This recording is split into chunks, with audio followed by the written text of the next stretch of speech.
रूस और यूक्रेन का महायुद्ध, दुनिया ने इसे खून और बर्बादी की लड़ाई समझा। दुनिया ने इसे खून और महाबर्बादी की लड़ाई समझा। लेकिन असली खेल क्या है? असली खेल क्या है? असली खेल है डॉलर, हथियार, बिजनेस का। यह महायुद्ध डॉलर, हथियार और बिजनेस की लड़ाई है। और इस खेल का सबसे बड़ा खिलाड़ी पता है कौन है? इस खेल का सबसे बड़ा खिलाड़ी है अमेरिका। हजारों सैनिकों की लाशें गिरी, लाखों लोग मारे गए इस महायुद्ध में, लाखों लोगों को अपना घर बार छोड़ना पड़ गया।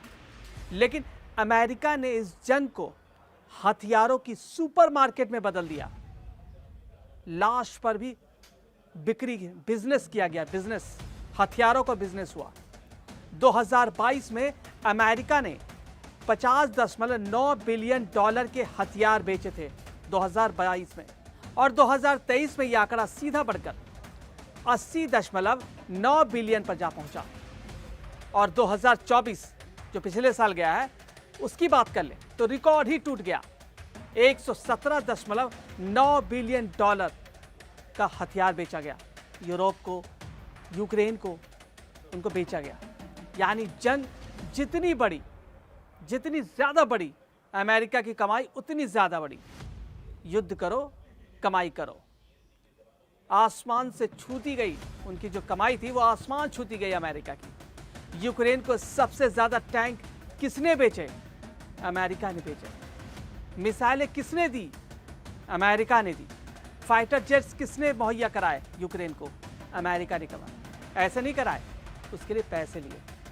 सीधी बात है, यूक्रेन के लिए यह जंग खून है, लेकिन अमेरिका के लिए यह जंग, यह महायुद्ध कैश मशीन है।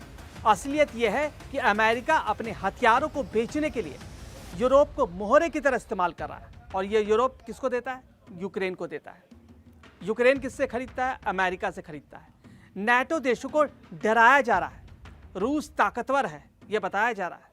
बिना अमेरिकी हथियारों के तुम टिक नहीं पाओगे, ऐसा माहौल बनाया जा रहा है यूरोप के पास, यूक्रेन के पास।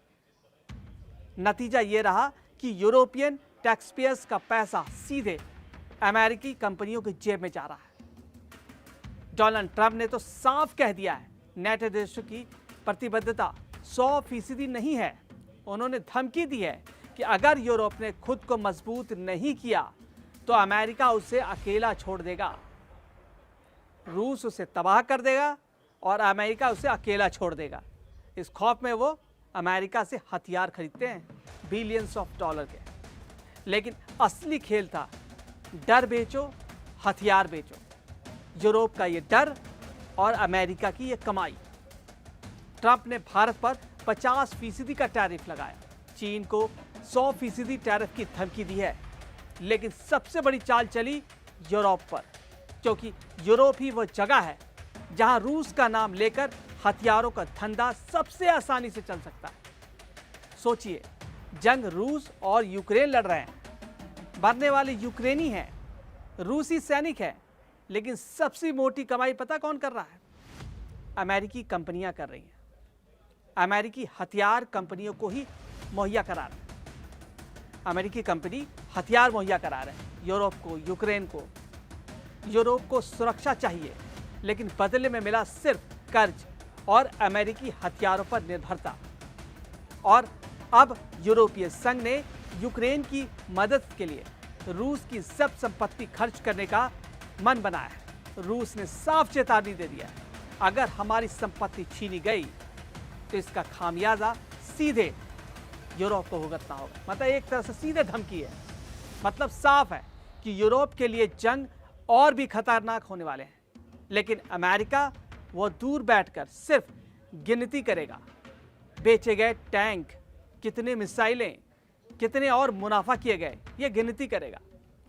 तो असली तस्वीर यही है कि ये जंग, ये महायुद्ध जमीन के लिए नहीं, बल्कि अरबों खरबों डॉलर के लिए लड़ी जा रही है। यूक्रेन और रूस बर्बादी के गर्त में धकेले जा रहे हैं। यूरोप को डर है और धमकी की जंजीरों में वो जकड़ता जा रहा है। और अमेरिका इस जंग का फायदा उठा रहा है, इस पे बिजनेस कर रहा है, खून पर बिजनेस हो रहा है।